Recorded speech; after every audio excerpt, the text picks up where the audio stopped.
Welcome back to the deep dive. I have to say, looking at the screens this morning, the energy is just different. It is. We are sitting here in early 2026. Bitcoin has absolutely smashed through the ceiling, hovering over, what, $123,000? Mm-hmm. And it feels like the entire world is piling in. Institutional desks are busy. The ETFs are swallowing volume. For a lot of traders, this feels like the golden era we were promised. It definitely looks like a victory lap on the surface. Yeah. The price action is, it's undeniably bullish, but you know me, I can't help but look away from the green candles and stare at the plumbing. Right. And right now, the plumbing is making some very, very strange noises. The plumbing is usually where the actual alpha is hiding anyway. Yeah. And speaking of hiding, we saw a number in the data yesterday that, well, that stopped me in my tracks. $2.3 billion. That is the number. In just the last 24 hours, we tracked $2.3 billion moving on-chain. That is a massive amount of capital shifting hands, and it's not happening on the retail apps. It's happening in the deep waters. And usually, when whales move that kind of weight, they know something the rest of us don't. It feels like a signal. It is a signal, and that is exactly what we are here to unpack today. We've pulled together a whole stack of sources. We're talking legal breakdowns of custodial agreements, the fine print of the new IRS 1099 DA form, and forensic analyses of exchange fee structures. Okay. And the story these documents tell is that this might be the calm before the storm. And we aren't talking about a price crash, necessarily. No. We're talking about an infrastructure tightening. Exactly. While everyone is distracted by the all-time highs, the actual infrastructure of trading, the fees, the legal ownership, the tax reporting, it's been quietly re-engineered. It's becoming this sophisticated extraction machine. So the mission today is simple, though. Yeah. We are going to calculate the real cost of buying Bitcoin in 2026. We're going to look at why platform choice might be costing you hundreds of thousands of dollars in the long run. And we are going to figure out how to track those whales for free. Right, so we aren't just flying blind. This is all about return on investment. If you are a trader or a technical analyst listening to this, you know that slippage and friction are the silent killers of a portfolio. Oh, yeah. You can get the direction right, but the execution is wrong, you still lose. Let's jump right into the first trap, the zero-fee myth. Mm-hmm. We see the ads everywhere. Trade for free, zero commissions. It's the standard pitch for apps like Robinhood. And logically, who doesn't want to save money? Of course. But we have this saying in tech, if the product is free, you are the product. It's a cliche because it is absolutely true. In 2026, the zero-fee model is the primary way retail traders get fleeced. Okay. Let's look at Robinhood specifically. They market themselves as the lowest cost way to enter the market. But our sources highlight an investigation by the Florida Attorney General that suggests this claim might actually be, well, false advertising. Okay, let's unpack this. Because if I open the app and buy a Bitcoin, I don't see a line item for a commission. So how exactly am I paying? You are paying in the spread. And you are paying because of a mechanism called market maker routing. Okay. When you hit buy on a free app, your order does not go to a public order book. It doesn't go to the open market where buyers and sellers meet. It goes to a wholesale market maker, a massive third-party firm. So I'm not trading with the market, I'm trading with a middleman. Correct. And that middleman pays Robinhood for the privilege of taking your order. The data shows that for every $100 of crypto volume, Robinhood receives about 85 cents from these market makers. 85 cents on $100. I've played devil's advocate here. That sounds pretty small. Less than Yes. 1%. Why should a trader care about 85 cents? Because that 85 cents is just Robinhood's kickback. That isn't what you pay. Oh, I see. You pay for that kickback through an inflated price. You aren't buying at the mid price, which is the actual fair market value of Bitcoin at that split second. Right. You are buying at the ask price set by the market maker, which is padded. Effectively, you are paying an implicit commission of roughly 1%. And during high volatility, I bet it's... It can be even wider, exactly. Yes. So it's invisible friction. I'm buying the asset for 1% more than it's worth the instant I execute the trade. Precisely. And for a buy and hold investor who plans to hold for 20 years, maybe you shrug that off. Maybe. But for a trader, if you are scalping or if you are swing trading, giving up 1% on every entry and every exit just destroys your mathematical edge. Yeah. You are starting every race 10 yards behind the starting line. And that's just the free model. Yeah. It gets even wilder when we look at Coinbase. Oh, yeah. They seem to have this split personality where they, I don't know, punish you for wanting a simple user experience. We call it the convenience tax. It's perfect. Coinbase has two interfaces. The simple interface, big blue buttons, very friendly. Yeah. And the advanced interface. If you use the simple interface, you're getting absolutely hammered. Give us the numbers. How bad is it? So our sources ran the math on a $10,000 Bitcoin purchase. Okay. On Coinbase Simple, the fees range from 1.49% to nearly 3%. Wow. Plus a spread that can be another 0.5 to 1.5%. So on a $10,000 trade, what is the damage? What's the total? You could be paying between $400 and $500 just to open the position. $500. Yeah. That is an immediate 5% drawdown before the market even moves. It is massive. But here's the part that drives me crazy. What's that? If you toggle a single switch in the settings to Coinbase Advanced, same app, same account, same liquidity, that same $10,000 trade costs about $40 to $60. You're kidding. So there's a $450 penalty for not knowing to click a button. Essentially, yes, it targets inexperienced users. Yeah. And going back to those whales moving $2.3 billion, do you think they are paying 5% fees? Absolutely not. They'd be broke. Exactly. They are using professional execution. They know that platform choice is the first line of defense. If you want to trade like a whale, you cannot use the tools designed for tourists. That is a huge takeaway right off the bat. Stop using the easy buy buttons. You are paying a premium for a UI designer's salary. Pretty much. But let's pivot to something that I think is even scarier than losing fees. Let's talk about losing the actual asset. Right. We need to talk about custody. The mantra, not your keys, not your coins, is something everyone parrots, but very few people understand the legal reality behind it. We have some legal breakdowns here. Yeah. And this is where it gets really interesting. Or maybe terrifying. Terrifying is probably the right word. Most people assume that when they log into Robinhood or Coinbase and see one BTC in their balance, they own that Bitcoin. Right, like physically own it. Legally speaking, on a custodial platform, you generally hold a contractual claim. It is an IOU. So I don't own the Bitcoin. I own a promise that they will give me Bitcoin if I ask for it. Correct. And that distinction doesn't matter much when times are good.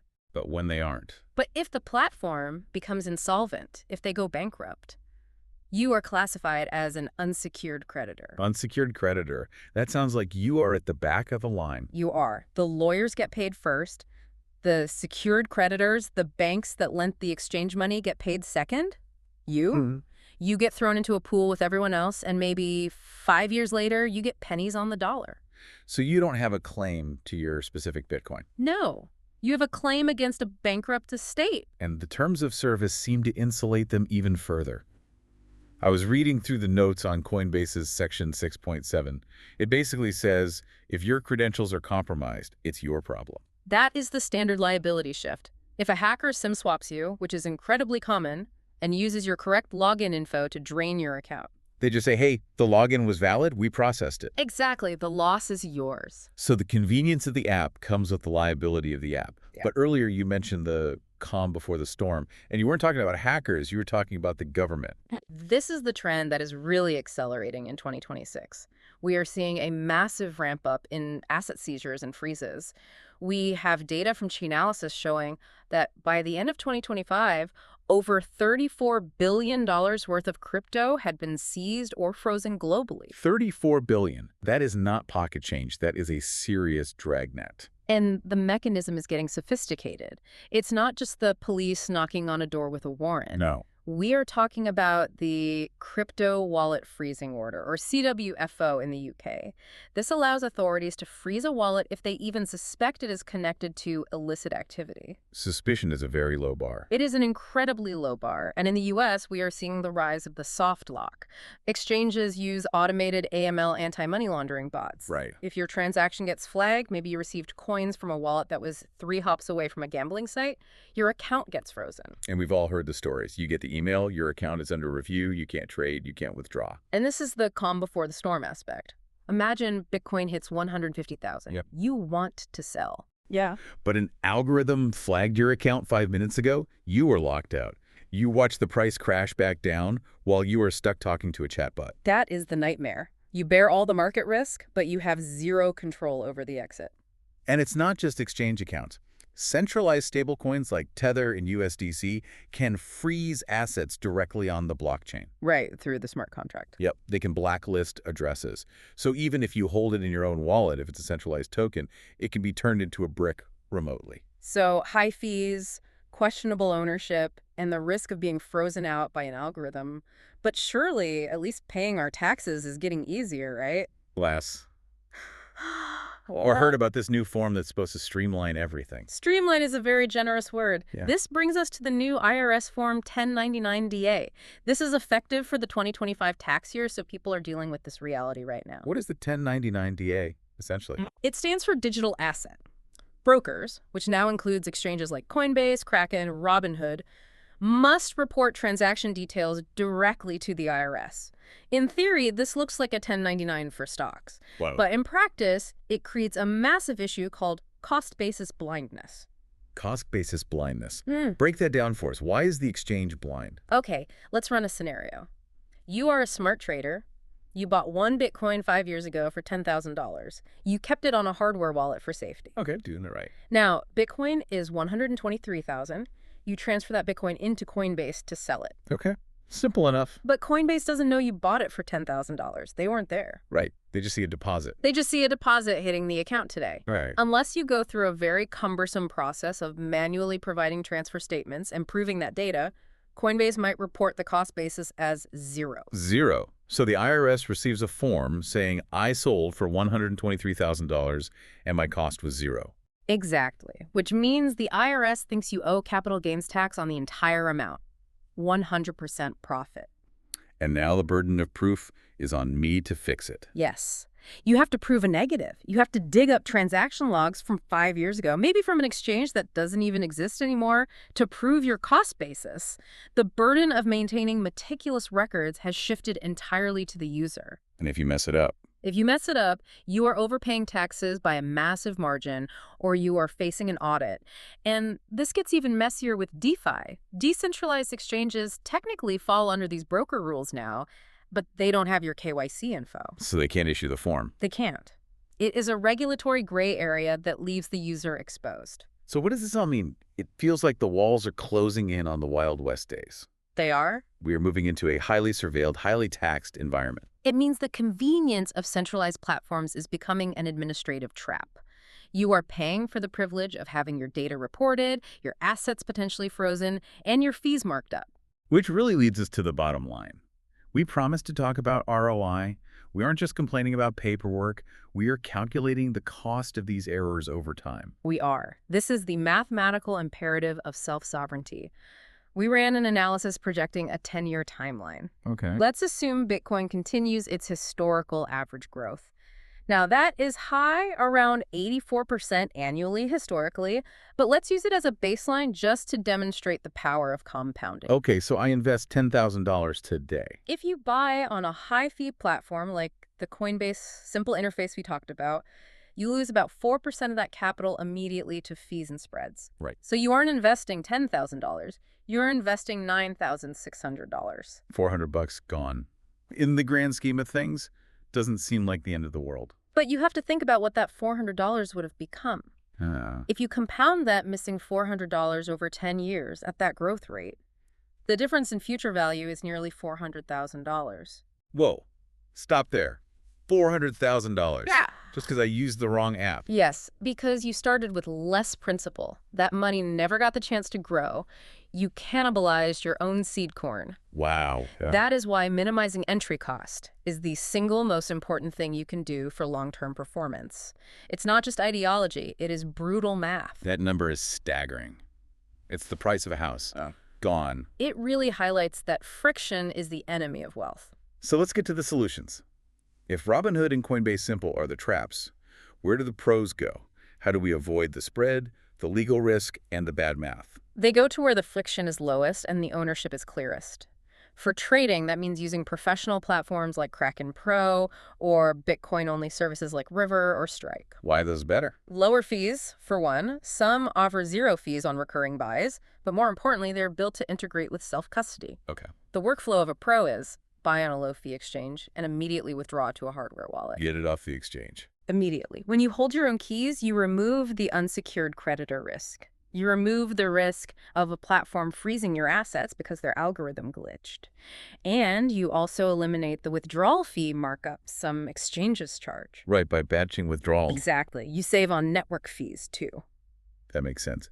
But I want to circle back to that specific hook from the beginning. You mentioned we can track whales for free. Yes. If we move everything off the exchanges into cold storage, how do we see what the big money is doing? That is the beauty of the blockchain. See, when you are trading on Robinhood or Coinbase, the order book is internal. It's a black box. Right. You don't know if you are trading against another user or against the exchange itself. It's opaque. The walled garden. But on-chain, it's a glass house. If you want to see what is actually happening, you use block explorers.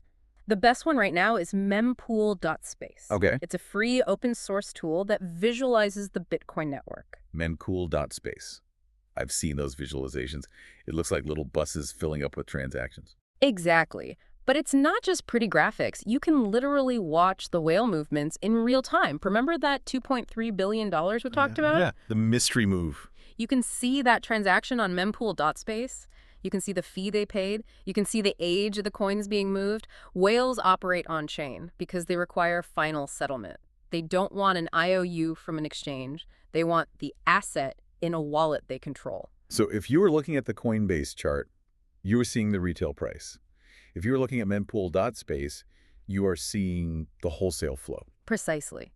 If you want to trade like a whale, you have to look at the data the whales are creating. You have to stop trading like a retail tourist looking at a simplified line chart. Stop trading like a retail tourist. That is going to stick with me. It should, because the industry is designed to keep you a tourist. Pretty apps, gamified interfaces, confetti when you buy. It's all designed to keep you in the ecosystem where they can extract that spread, report your data, and hold your keys. This has been a massive reality check.